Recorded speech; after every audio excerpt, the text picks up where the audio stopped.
नमस्कार, आपके साथ मैं हूं मीनाक्षी कटवाल और आज इस खास कार्यक्रम में बात हो रही है नायक की। हिंदुस्तान नायकों का देश है, नायकों को चाहने वाला देश है, उनसे प्रेरणा लेने वाला देश है, उनके आदर्शों को आगे बढ़ाने वाला देश है।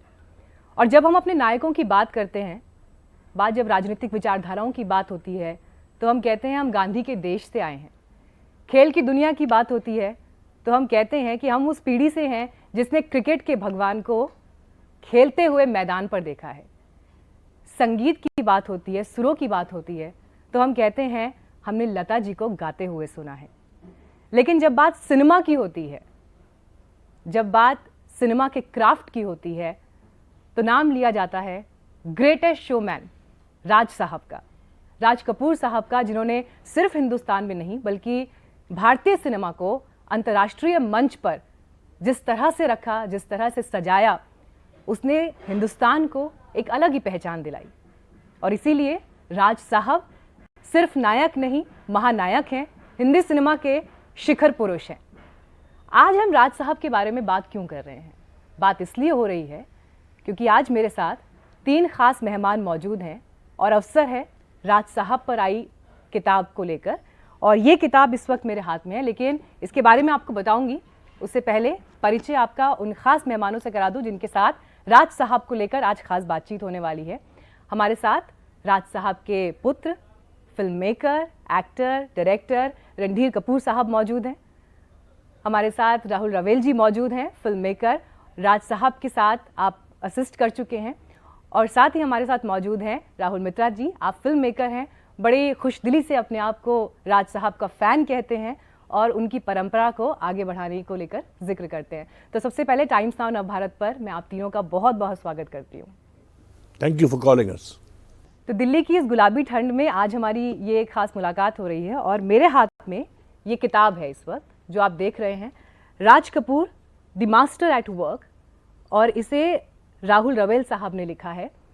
उनकी जो यादें हैं उन पर आधारित ये किताब है और इस किताब में राज साहब को लेकर जो बातें उन्होंने लिखी हैं उस पर आज डिटेल में बातचीत होगी। ब्लूमबरी ने इस किताब को पब्लिश किया है और फॉरवर्ड इस किताब का रणधीर साहब ने लिखा है। लेकिन जब मैं इस किताब को खोलती हूँ तो जो सबसे पहला पन्ना मुझे यहाँ पर दिखाई देता है उससे मुझे राहुल रवेल साहब ऋषि साहब के साथ दिखाई देते हैं और उन्होंने ये किताब ऋषि कपूर साहब को डेडिकेट की है। जब ये किताब मेरे हाथ में आई तो मुझे ऐसा लगा कि जब भी हम शोमैन राज कपूर के बारे में बात करते हैं तो ऐसा क्या है राज साहब के बारे में जो लिखा नहीं जा सका है, ऐसा क्या है राज साहब के बारे में जो अब तक कहा नहीं जा सका है, जो इंटरव्यूज़ में सामने नहीं आया है, किस्सों में सामने नहीं आया है, जो उन्हें जानते थे उनके थ्रू कहा नहीं गया है। तो ऐसी कौन सी नई बात इस किताब में है जो पाठकों के सामने जाने वाली है? तो सीधे ये सवाल मैं आपके पास ही राहुल जी लेकर आ रही हूँ, क्योंकि ये एक चुनौती भी है कि क्या आप उस शोमैन के बारे में एक नई बात कह देंगे, क्योंकि तमाम बायोग्राफीज, किस्से इससे पहले कहे जा चुके हैं। तो जब ये किताब लिखने का पहला ख्याल आपके जहन में आया, वो पहला ख्याल क्या था और आपको क्यों लगा कि राज साहब को लेकर ये किताब आपको लिखनी है? देखिए, जितनी जो लोग बात करते थे राज साहब के बारे में वो कहते थे शोमैन राज कपूर। वो खिताब शोमैन का राज साहब ने नहीं दिया था, लोगों ने उनको दिया था। फिर ज़माना ये आ गया जब लोग फिल्म में अपने आप को शोमैन बोलना शुरू कर दिए। लेकिन राज साहब आदमी क्या थे, काम कैसे करते थे, ये किसी ने नहीं लिखा था। तो जब ये मेरे दिमाग में आया तो मैं सबसे पहले चिंटू, जो मेरा बचपन का दोस्त है, उससे बात की, उसका इनकरेजमेंट बहुत था। फिर डब्बू साहब से बात की, जो बहुत ज़्यादा इनकरेजमेंट था।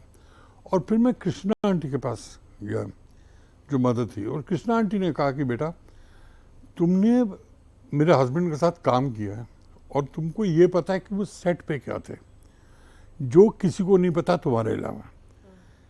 और अभी you are the only living person जो ये जानते हैं what he was like. Please write this book, ताकि मेरे हस्बैंड के बारे में लोगों को पता चले that there was more to him than just a showman, कि वो एक फिल्म मेकर थे और किस किस्म के फिल्म का, ये लेके फिर ये किताब यहाँ से पैदा हुई। आपने जब अपनी सारी यादों को शब्दों में पिरोया, उसने किताब की शक्ल ली, तो सबसे पहला आपने उस किताब को किसे सौंपा पढ़ने के लिए? या एक मैन्यूस्क्रिप्ट जो सबसे पहला ड्राफ्ट तैयार हुआ? मैन्यूस्क्रिप्ट तो मेरे साथ एक लड़की भी है, प्रणिका शर्मा। तो उसने लिखने में बहुत, मेरे से लिखा नहीं गया था, मैंने नरेट किया था पूरा। तो वो उसने ट्रांसक्राइब करके लिखा था। मैं चैप्टर भेजता था, डब्बू साहब को भेजते रहता था। अब वो पता नहीं डब्बू साहब पढ़ते थे कि नहीं पढ़ते थे, कि मैसेज आता था कि बहुत अच्छा है। तो ये पता नहीं, आई एम श्योर पढ़ते होंगे। और 3-4 दोस्त थे जो फिल्मों से कनेक्टेड नहीं है, जैसे बंटी पीर, वो हमारे दोस्त हैं, वो एडवर्टाइजिंग के, उनको मैं भेजते रहता था चैप्टर्स। तो उनसे एक फीडबैक मिलता था, लेकिन चैप्टर्स जो थे वो सब डिसजॉइंटेड थे। मतलब ये नहीं था कि ये है या इसके बाद ये है। और एक चैप्टर है, उसका नाम है डम्बारा नाइट्स। वो जिन्होंने भी पढ़ा है उन सबको सबसे ये लगा है कि this is the most important chapter, there is something called Dumbara nights. तो वहाँ से शुरू हुआ पूरा and it went on. Sir, आपके पास जब किताब आई हाथ में और जब आपने इन पन्नों पर एक के बाद एक नज़र डाली, यादों के खजाने में वापस लौट गए थे आप? ज़रूर। मुझे एक तो पहले ये किताब अच्छी लगी, पहले इसका कॉन्सेप्ट अच्छा लगा कि मेरे पिता राज कपूर जी के आर्ट के बारे में लिखा है, not about Raj Kapoor the showman, Raj Kapoor the man, this is Raj Kapoor eight work. और इसीलिए इसका नाम भी है master at work. For me, he was my father plus the great Raj Kapoor. तो कॉन्सेप्ट अच्छा लगा और मैंने जब पढ़ा जी तो it was very engrossing and interesting episodes हैं इसमें। मैं जब इसमें आपका फॉरवर्ड पढ़ रही हूँ तो उसमें आपने जो लिखा है वो दर्शकों को भी मैं बता देती हूँ। आप इसमें कह रहे हैं, my misfortune was that I only got to observe Raj Kapoor the director but never work with him. Rahul, on the other hand, was not only fortunate to have worked with him, but also became his favorite assistant. He was. I have to thank Dabu Saab for saying that. Really. तो ये कसक आपके दिल में रह गई कि उनके साथ काम नहीं किया? मैंने उनके साथ 2 तस्वीरें बनाई एज अ डायरेक्टर। हाँ, मैं यही समझना चाह रही थी कि किस सेंस में आपने ये बात की है। नहीं, ये जो मैंने बात कही इसका मीनिंग था कि मैं उनका असिस्टेंट नहीं रहा। हाँ।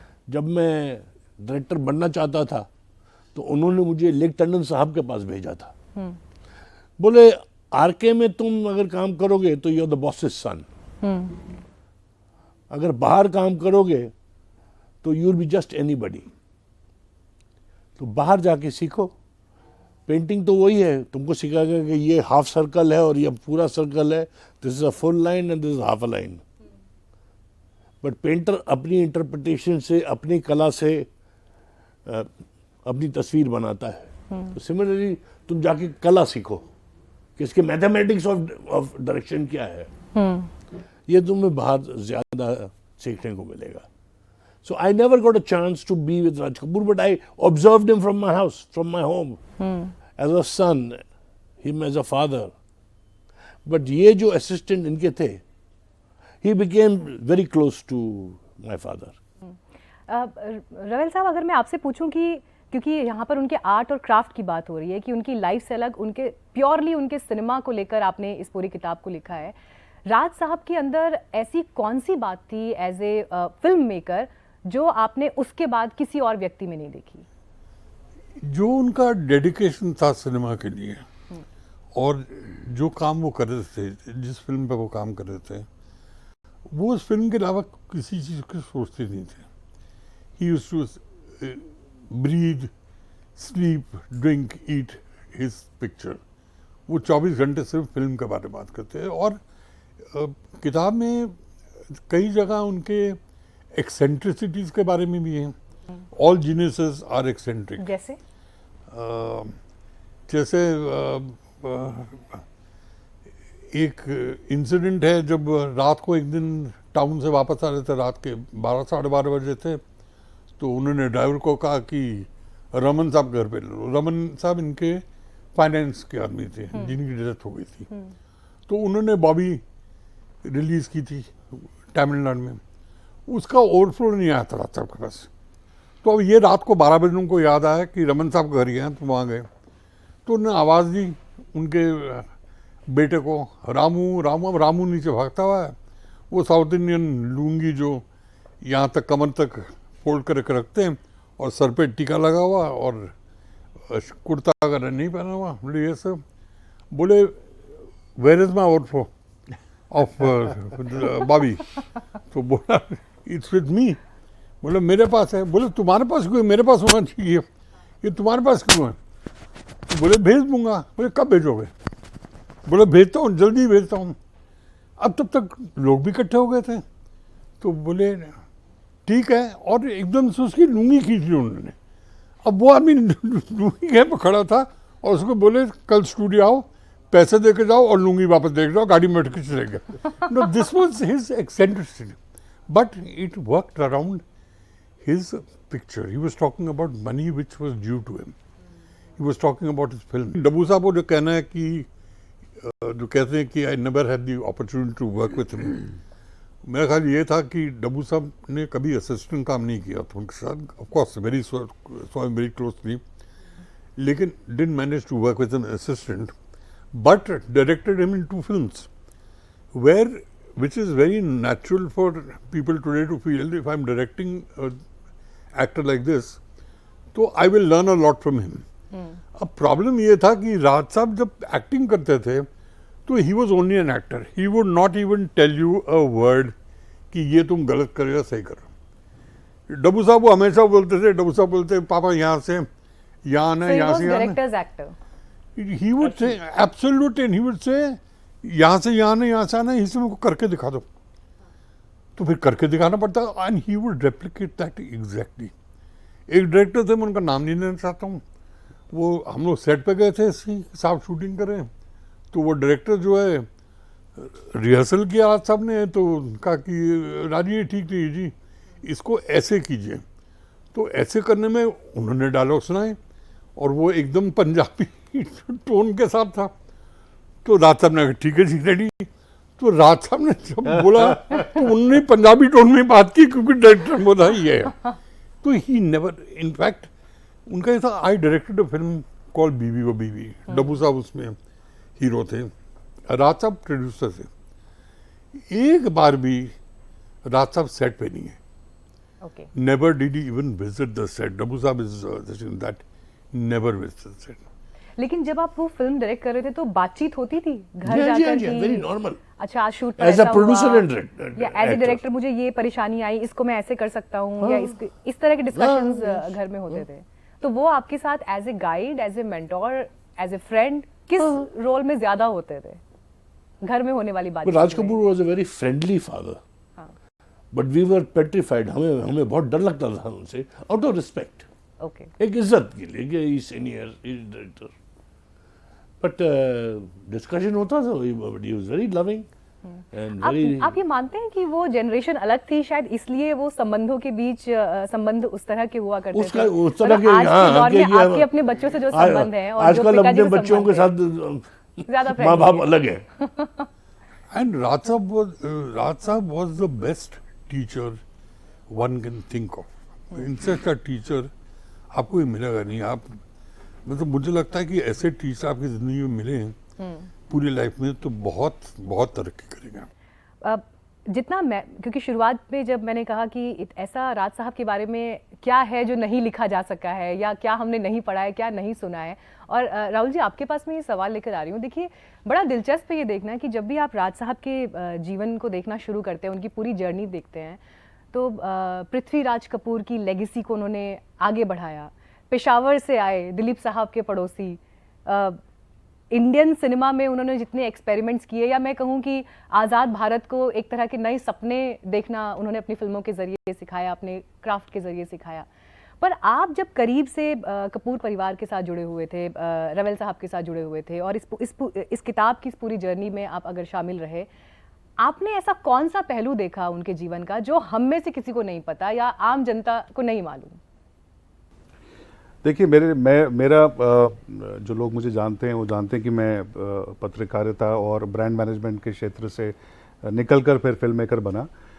मेरी मुलाकात राहुल जी से खैर पहले की है, 15-20 साल हो गए होंगे जर्नी। जब पहली दफ़ा मुझे इन्होंने बताए बायोग्राफी के बारे में, और मैं बहुत लकी था, मैंने कुछ एक्सेप्ट्स पढ़े और इन्होंने भेजे, डिस्कस किया। तो क्या होता है कि जब हम फिल्म भी देखते हैं तो फिल्म में जो सबसे ज़्यादा चीज़ एंटरटेनिंग लगती है ऑडियंस को, वो लगती है Triumph of the human spirit. एक ह्यूमन स्पिरिट नीचे फिर ऊपर, फिर करते करते करते वो जो जीत होती है एंड में, वो जो ट्रायम्फ है, वो जो जीत है, वो मुझे बहुत पसंद है। इसीलिए हम सभी, मुझे लगता है लोग इसलिए भी जुड़े हैं क्योंकि we are all products of life, you know, rather than product of cinema. जिंदगी से ही प्रभावित होती हैं फिल्में। और राज कपूर साहब के बारे में इतने किस्से सुने हुए थे मैंने भी, तो मुझे एक अवसर मिला, मौका मिला इनसे जानने का, बहुत ही कि क्राफ्ट के बारे में। छोटा सा एग्जांपल देता हूँ, जैसे जब मैं इंडस्ट्री में आया, साई बीबी गैंगस्टर मेरी पहली फिल्म, कुछ 12-13 साल हो गए होंगे अब, तो मुझे सब लोग कहा करते थे कि पहले शिफ्ट हुआ करती थी सुबह 9 से 6, तो राज कपूर साहब की वजह से शिफ्ट चेंज हो गई। अब शिफ्ट हुई दो से लेकर, उन्होंने खुद की। तो ये फिर मैंने सारी चीज़ें कंफर्म की। तो बड़ा अच्छा लगता है जब आपने कुछ सुना होता है, फिर आप कंफर्म करते हैं कि ये करेक्ट था। जैसे अभी डब्बू जी ने बताया कि वेजिटेरियन थे, तो ये मुझे, आई एम श्योर कि दर्शकों को आज पता लगेगा कि vegetarian only when final of the picture was going. Only in the final of the picture was going on. Okay, during that time. हाँ, उस दौरान वो वेजिटेरियन थे और he did not drink और he was vegetarian. शराब को हाथ नहीं लगाते थे जी। साहब खाते लेकिन इसके पीछे वजह क्या थी? डिसिप्लिन कि जल्दी खत्म हो, I can start again. यानी वो पार्टी मूड में He can get up on time, etc. and do and focus on completely on the क्या work. होता था उसमें राहुल कि जी हम लोग असिस्टेंट थे। अच्छा, रात साहब की आदत थी, एडिटिंग में आते थे फाइनल के दिन में, तो एक तो घड़ी सबको बाहर रखनी पड़ती थी, तो नोबडी नो द टाइम। अच्छा, विंडोज पे हमको काला कपड़ा लगाना पड़ता था कि आपको बाहर दिखाई नहीं दे, शाम हो गई है कि या शाम हो गई, रात हो गई। है। अच्छा, वो काम कर रहे हैं वहाँ पर। और सिगरेट के पैकेट वो 2 रखते थे, एक वो जो लेके जाते, एक वो छोड़ते थे कि असिस्टेंट अच्छा ये हैं बेचारे, ये भी सिगरेट पी लें।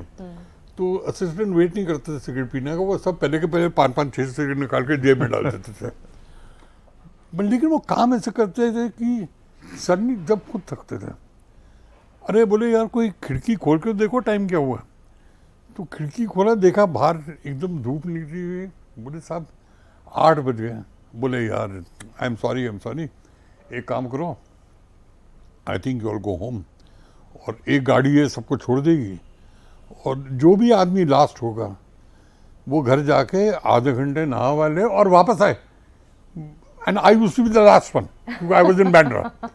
तो वो एक आधे पौने घंटे का रेस्ट मिलता था, नहा के हम वापस आते थे, and he was there ready in waiting. तो ये उनका तरीका था। उनका जो ऑरा, जो अब एक किताब पढ़ के अभी सब दर्शकों को पता लगेगा, जो रीडर्स को पता लगेगा। जैसे कि राहुल जी ने डिस्क्राइब किया कि जब वो पहली दफा सेट पे गए, मेरा नाम जो कि जब सर्कस का सेट लगा हुआ था और चिंटू जी इनको लेके गए, क्योंकि आप मेरे ख्याल 4th-5th स्टैंडर्ड तक साथ में पढ़े। नहीं और फिर 4th स्टैंडर्ड तक फिर पर अलग दोस्ती स्कूल में गए थे, लेकिन दोस्ती आपके आईसीएससी का एग्जाम था। ऋषि कपूर साहब क्या क्लास फेलो? जी हम लोग स्कूल में एक साथ थे नर्सरी से। ओके, तो जिस तरह से इन्होंने वो एक्सप्लेन किया है कि वो जब वहां पे पहुंचे, that's a very very interesting the way it has been written in the book. तो इनको लगा जैसे एक सिम्फनी कंडक्ट हो रही है। 5000 जूनियर आर्टिस्ट को एक शख्स राज कपूर साहब कैसे कंट्रोल कर रहे हैं, कैसे सब सिम्फनी की तरह जैसे वेरियस नोट्स होते हैं। तो ये जब सब चीजें हैं, ये मोहित करने वाली। ये देखिए किताब का जो ये आप पहला कवर पेज देख रहे हैं, वो भी मेरा नाम जोकर की शूटिंग के दौर का ही जो है ये पिक्चर है। और सर आपके पास मैं ये सवाल लेकर आना चाहती हूँ, क्योंकि मेरा नाम जोकर को लेकर जितनी भी चर्चाएं होती हैं कि बड़े पैशन के साथ राज साहब ने वो फिल्म बनाई। अभी इनफैक्ट सर जिस तरह से किस्सा सुना रहे थे, लेकिन वो फिल्म वैसा परफॉर्म नहीं कर पाई शायद जैसी उम्मीदें थी या कामयाब नहीं। और उसके बाद एक कर्ज में डूब गए राज साहब, या आर्थिक तंगी का जो एक दौर आया जो कपूर खानदान ने देखा, और उस समय ये भी चर्चाएं होने लगी थी कि अब क्या, व्हाट नेक्स्ट। लेकिन राज साहब ने अपनी जर्नी में हमेशा ये साबित किया कि बाउंस बैक कैसे करते हैं। he did. जो हम कहते हैं ना राइज फ्रॉम एशेज, ये उन्होंने अपने अलग अलग दौर में साबित किया। वो थोड़ा दुखी थे कि मेरा नाम जोकर ने वो नहीं किया जो वो चाहते थे। It was his favourite picture. और आज जब वो नहीं है इस दुनिया में, शायद यहां बैठे होंगे जब इंटरव्यू चल रहा है और सुन रहे होंगे, Mera Naam Joker is the biggest profit point in my organisation. Is it? 40 साल के बाद, 50 साल के बाद आज it's a very very successful film. शायद दौर बदल गया, लोगों का सोचने का तरीका बदल गया। मुझे लगता है पहले उन लोगों को लगा होगा कि मेरा नाम जोकर कोई कॉमेडी पिक्चर है। जोकर वो हमारा जो इंडियन मिजाज है, जोकर का मतलब कॉमेडी, कॉमेडी मतलब कोई लंबा, कोई पतला, कोई बोना, कोई it is a philosophical film. तो इतनी चली नहीं थी, देखने का अंदाज बदल गया है और आज बहुत अप्रिशिएट होती है। ऑडियंस पहले से ज्यादा मैच्योर हुई या एक्सेप्टेंस उनकी जमाना बदल गया है। कर्ज में डूब गए या जो एक लॉसेस हुए, तो फिर अब अगली फिल्म हम कौन सी बनाएंगे, इसे लेकर चर्चाएं चल रही थी। तो प्राण साहब ने ऐसा कोई ऑफर दिया कि मैं प्राण साहब ने बाद में जब उनको अप्रोच किया गया बॉबी के लिए, हाँ, कि मैं 1 रुपए में काम करूंगा, बिकॉज मैंने पहले भी उन्होंने जिस देश में गंगा बहती है में काम किया, आ में काम किया, तो बोला नहीं है पैसे तो आपको मैं दूंगा, तो इसे मैं लूंगा हाँ, जब ये पिक्चर सुपर हिट हो जाएगी, तब लेंगे। नहीं तो मैं नहीं लूंगा। हाँ, तो सारी पिक्चर में प्राण साहब ने और प्रेमनाथ जी जो मेरे मामा हैं, उन्होंने कुछ नहीं लिया पिक्चर, बाकी नए थे। जितने एक्टर, जिसे आपको राहुल ने बताया, जितने एक्टर एक्ट्रेसेस थे उस जमाने में, सब आए कि हमारे साथ पिक्चर बनाइए आप। अच्छा, उस समय में सभी ने अप्रोच सभी किया। ने, धर्म जी, राजेश खन्ना साहब और जितने थे उधर, बट देखिए, उन्होंने नहीं, उन्होंने बोला मैं पिक्चर बनाऊंगा तो नई स्टार कास्ट के साथ। क्योंकि वो कहानी में बना रहा हूँ वो टीनेजर लेकिन बच्चे हैं। कहीं पर ऐसा लगा था कि आत्मविश्वास थोड़ा सा कुछ हिला या पिक्चर में डगमगाया। लगता है कि राज कपूर का नहीं, आत्मविश्वास मैं- हिल गया, मैं तो काम करा था उनके नए साथ। लड़का, नई लड़की, इसीलिए मैंने पूछा क्योंकि उसके बाद और मतलब सिक्सर स्टेडियम के बाहर मार दिया। ये राज साहब ही कर सकते हैं, इसलिए राज साहब है। मेरा नाम जोकर के बाद जब बॉबी फिल्म पर्दे पर आई और उसके बाद तो फिर रेस्ट इज हिस्ट्री वाली बात है। लेकिन मैं देख रही हूँ कि इस किताब में भी मुझे बॉबी पर 5 एपिसोड्स दिखाई दे रहे हैं। इसके पीछे क्या वजह है सर? बॉबी वो फिल्म थी जिसमें मैंने मैक्सिमम मतलब my major learning was from Bobby, क्योंकि बॉबी मैंने शुरू से लेकर रिलीज तक I was involved in it.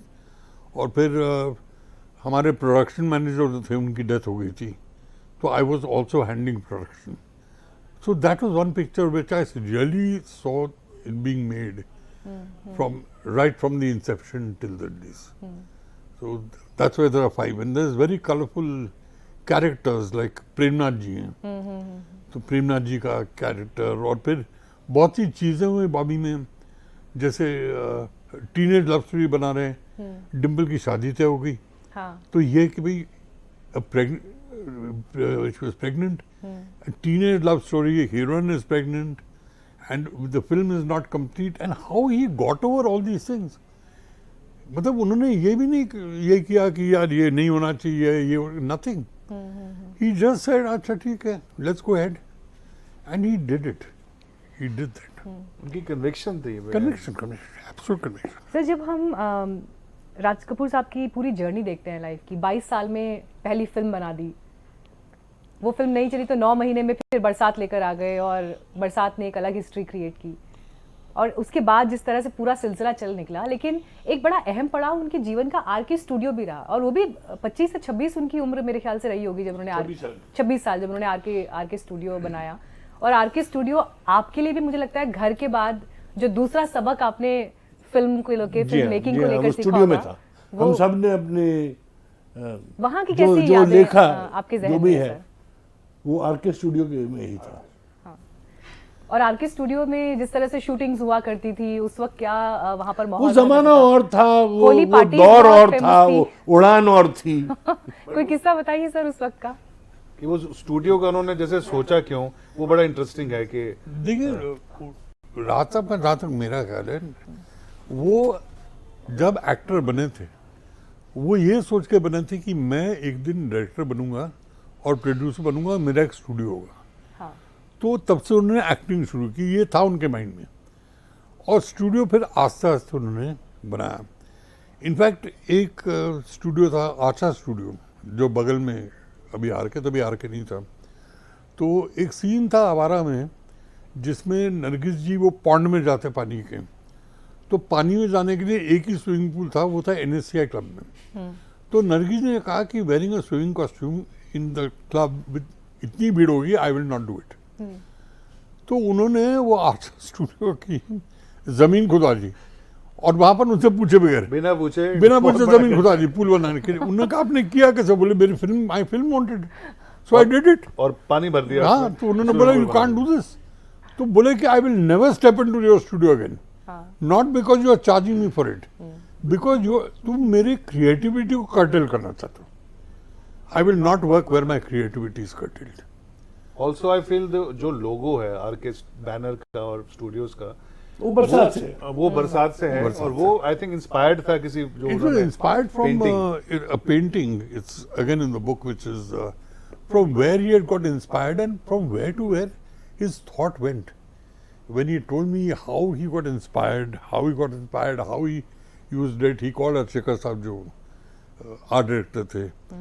And he said this pose which he used, जो लोगों में use किया नरगिस जी और राज साहब का, he said I used that pose because I had seen it in that painting.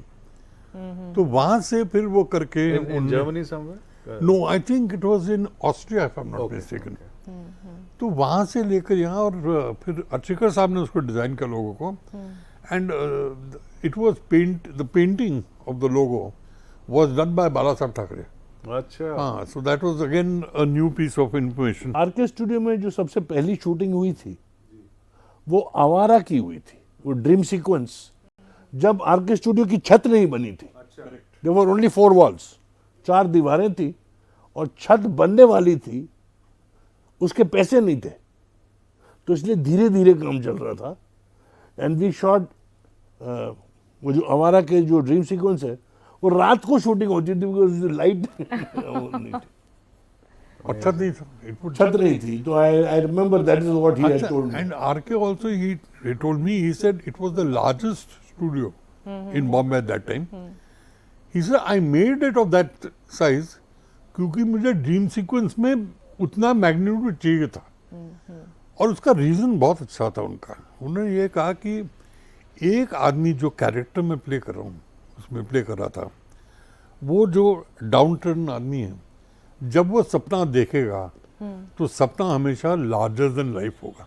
क्या बात। तो that is why I want, सपना भी so everything has to be larger than life, and that's what, and then the क्या villain. बात है, क्या बात। और फिर जब केएन सिंह आते गाने में, he is larger than the set also, because that the was the knife. whole, with the knife in his hand, this was the whole concept behind it.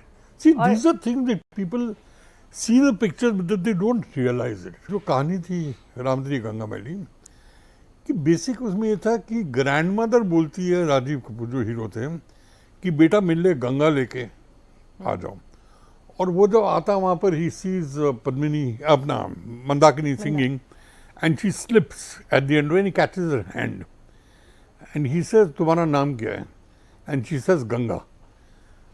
राज साहब ने अपने यूनिट में कहा था कि देखो भाई, ये सीन पे अगर ऑडियंस ने तालियां बजाई तो ये पिक्चर चलेगी, अगर नहीं बजाई तो नहीं होगा कुछ भी। That symbolism has to stay. तो he had telephoned the theatre in the morning कि वो सीन पे रिएक्शन क्या था। तो उन्होंने कहा था, मेरे रोंगटे खड़े हो रहे थे, उन्होंने कहा कि साहब इतनी तालियां, इतनी सीटियां बजी उस पे। तो ही सेड चलो, the picture is success. See that's how deeply the man thought. Randhir sir, जब हम ये सारी बातें सुन रहे हैं, उनके क्राफ्ट पे, उनके फिल्म को लेकर उनके सेंस, उनके विजन पे तमाम बातें हो रही हैं, लेकिन आप जब घर के नज़रिए से देखते हैं सारी चीज़ों को, राज साहब as a director, as a producer, as an actor, as a film visionary I will say, या फिर पिता के तौर पर, घर के मुखिया के तौर पर, किस किरदार में आपके दिल के सबसे करीब है? Film director. फिल्म डायरेक्टर, हाँ जी हाँ। Not वो as a- घर में भी not as a head of the house और फादर, अपनी बट फिल्म में नो नो, बच्चे, बीवी, बाल, ये घर, फर्नीचर, खाना पीना, सब कुछ फिल्म था उसका।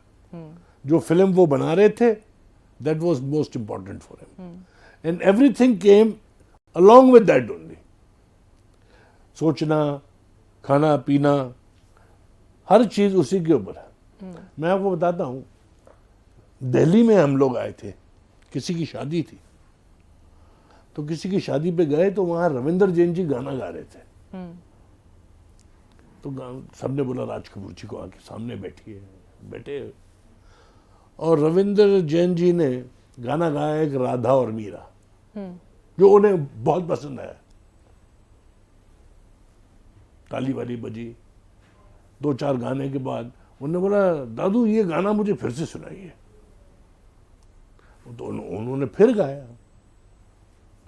बोला किस तस्वीर का है? बोला जी ये मेरा प्राइवेट गाना है, मैंने खुद बनाया। उसको बोला इधर आओ, मेरे पास बैठो। तो रविंद्र जैन जी राज कपूर बुला रहे हैं, तो आ गए। बोले ये गाना तुम मुझे दे सकते हो? तो बोला जी जरूर। ठीक है, ये गाना मेरा हो गया। बात आई गई। अगले दिन हम दूसरी शादी पे गए। ये ऐसा हुआ बाय चांस कि रविंद्र जैन जी वहां गा रहे थे फिर से। तो राजीव जी ने बोला कल रात को जो आपने मुझे गाना सुनाया था, वो गाना मुझे फिर सुनाइए। तो उन्होंने गाना सुना दिया फिर से। बोला वाह वाह वाह वाह, बहुत अच्छा गाना है, बहुत अच्छा गाना है। बात आई गई, हम लोग बंबई वापस आ गए। हफ्ते भर के बाद में मुझे बोला कि मैं किसी को बुला रहा हूं जो मेरे घर के करीब थे, तो घर में बोलो कि 8-10 जन लोग आएंगे खाने पे हम लोग रात को, and I am coming to your house. ठीक है जी। तो मेरी बीवी ने देखा कि तबले और सारंगी और सितार और हारमोनियम आ रहे हैं। बोले क्या हो रहा है आज? पापा आ रहे हैं घर पे। वो आए और साथ में रविंद्र जैन भी थे। तो मैंने बोला बैठिए, गाना का संगीत चला, महफिल चल रही थी। वो डब्बू को वो गाना फिर से सुनाओ। मैं बोला मुझे क्यों सुना रहे हैं? वो गाना उन्होंने फिर से सुनाया। तो बोला तेरे पास चेकबुक है इधर? मैं बोला है। बोला 25,000 रुपए का एक चेक बना के रविंद्र जैन के नाम पे ले आ। मुझे लगा 25,000 का ये मेरा नुकसान करा दिया है मेरे बाप ने। मैं चेक बना के ला के दिया। बोला दादू को बोला है कि this is my signing amount to you, you are giving music in my picture and I am making a picture on this. The whole picture is made on that song, एक राधा एक मीरा। क्या बात है। और चूंकि मैंने चेक दिया है उनको, मेरा नाम प्रोड्यूसर का आ गया था उसमें। नहीं तो मैं हर पिक्चर का प्रोड्यूसर वैसे ही था। नहीं, this is produced by Randhir Kapoor. वो मैंने दिया था, and I was very sure कि कोई पिक्चर नहीं बनने वाली है। हफ्ते भर के बाद में आरके स्टूडियो गया और वो साहब कहाँ हैं? बोले वो पूना फार्म पे गए हैं। मैं बोला वहाँ? बोले रविंद्र जैन जी और कुछ साथी गए हैं साथ में दूसरी गाड़ी में। मैंने फोन किया क्या हो रहा है? बोले मैं गाने बना रहा हूँ। हफ्ते भर के बाद आए, सब गाने पिक्चर के रेडी थे। He wrote the song, the picture after making the music of the picture. And one song in that picture, जो गाना था सुन साहिबा सुन, जब 1968 में मैंने राज साहब के साथ काम करना शुरू किया था, तो वो 2 गाने सुनाते थे। वन वॉज सुन साहिबा सुन, वन वॉज झूठ बोले कौवा काटे। They are both written and बोले ये composed by दोनों Raj गाने हैं, ये मैं किसी दिन फिल्म में यूज करूंगा। One was use in Bobby and one was used. Bobby में था सुन बाबा सुन। नहीं, बॉबी में he used But that. writing, He used झूठ बोले कौवा काटे। नहीं, he was going to have the सुन साहिबा सुन साहिबा सुन, सुन बाबा सुन, correct. But फिर वो writing a नहीं मिला जगह full movie on a song. या बट is unheard of. डब्बू साहब ने मेरा मतलब जो एक ये था कि शायद ये किताब लोगों को पसंद है, इसका सीक्वल लिख लूंगा, तो डब्बू साहब ने वो पूरा सत्यानाश कर दिया अभी ये कहानी सुना के। नहीं तो डब्बू साहब, मैं सीक्वल लिखता, उसमें ये एपिसोड पूरा डालता और मैं कहता कि ये मेरे सामने हुआ है, ताकि ये अभी भी तुम कर सकते हो, मैं चुप कर जाता हूँ, मैं तो तुम्हारे दोस्त के। 299 कैमरे पर आ गया, अब तो जनता जानती हाँ, है। तो अब क्या कर रहे, आपने पब्लिक प्लेटफॉर्म पे ये कर दिया। एक आखिरी सवाल सर, मैं आपके पास लेकर आ रही हूँ रणधीर सर। जब आप बड़े हो रहे थे उस घर में, जब आप राज कपूर साहब को देख रहे हैं, उनके काम करने के तरीके को देख रहे हैं, as a child or may be as a grown up, आपने ये कब रियलाइज किया कि ये इंसान कुछ अलग है, ये बहुत खास है, बहुत स्पेशल इंसान? ये मैंने बचपन में नहीं सोचा। वो रियलाइजेशन वाला मोमेंट ये रियलाइजेशन मुझे आया जब मैं एक्टर बना दूसरी फिल्मों में, कि ये कितना अलग है इंसान दूसरों के साथ जो मैं रोज काम कर रहा हूँ। अच्छा, पहले आपको लग रहा था घर की मुर्गी दाल बराबर। मेरे को पता ही नहीं था कि दूसरे कैसे होते हैं। कंपेयर करने के लिए वो एक बार पर्सपेक्टिव बदला तो मालूम पड़ा। दूसरे का मीटर चल रहा था, वो दुकानदार थे, ये अपनी चीजें बेच के फिल्में बना रहा था, वो दूसरों की चीजें लेके अपने घर में लगा रहे थे। तो वो सोचना बिल्कुल अलग था राज कपूर और दूसरी फिल्मों वाले। वो भी हैं, फिल्मों में बनती हैं। अच्छा, जैसे अमूमन हिंदुस्तानी घरों में ये कहा जाता है, जैसे किसी बच्चे को देखकर ये अपने दादा पे गया, ये अपनी दादी पे गई है, ये अपने पापा पे गया, इसका ये गुण उनसे मिलता है। राज साहब का ऐसा गुण जो आपको कपूर क्लैन में आगे दिखाई देता है, कोई भी एक दो? एक था जो चले गया, राजीव कपूर, चिप्पू मेरा, बहुत गुणवान था, उसको समझ बहुत थी, सक्सेस ज्यादा नहीं मिली उसे, but he was a very good director and he had that. He was a good editor also. वो सब उसने भी राज कपूर को असिस्ट करके सीखा। तो ये तो हर इंसान राज कपूर नहीं बन सकता है, जैसे हर गाने वाला लता मंगेशकर या मोहम्मद रफ़ी नहीं बन सकते हैं। जिस तरह से एक के बाद एक किस्से निकल कर आए, लग नहीं रहा कि ये सिलसिला अभी भी खत्म हो, बात और चलती चली जाए। लेकिन इसीलिए मैंने कहा कि किताब में बेशक 245 पन्ने हैं, लेकिन ये 245 पन्ने भी कम है जब राज साहब और उनके आर्ट की, उनकी सिनेमा की बात होती है। तो इस किताब को आप ज़रूर पढ़ें, ख़रीदें, और सिनेमा को, मुझे लगता है कि जो भी राज साहब के दीवाने हैं, उनके आशिक हैं, उनके सिनेमा को पसंद करते हैं, उनके लिए ये किताब एक मास्टरपीस ज़रूर होगी। आपको मेरी तरफ से बहुत बहुत शुभकामनाएं सर इस किताब के लिए, and thank you so much sir, आज आप हमारे साथ जुड़े। Thank you so much.